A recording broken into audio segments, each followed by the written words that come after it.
After training to lead a small group ministry, I started one based on my interest in environmental stewardship. Our meetings begin with prayer, scripture, and sharing, just like any other small group ministry, but it rapidly became an action group dubbed the Green Disciples. We started by simply improving the recycling at church. Bins and rooms, trays at each door for the worship folder. But each change to recycling was a learning experience for church members, and now the church has its own recycling dumpster. We also wanted to reduce waste and eliminate items that would go into the landfill, mostly the elimination of polystyrene products, aka styrofoam. The church now uses china, silverware, paper plates, and compostable hot cups, available from Equal Exchange. We sponsored Green Sundays, encouraging members to bike or walk to church.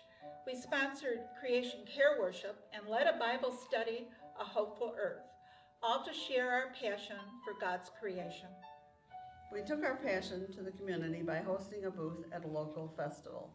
Our first handout was How to Green Your Place of Worship. We engaged the community with information, free seats, and friendly smiles.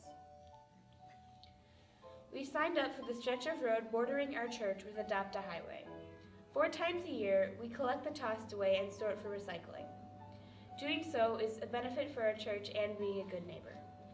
Reusing is another way to keep items out of the landfill.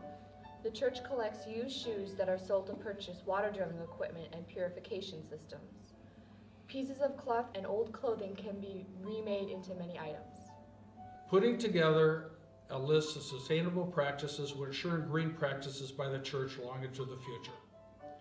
Changing the landscape by adding drought-resistant native plants to church grounds will reduce water runoff, provide food to pollinators, and add beauty and blooming.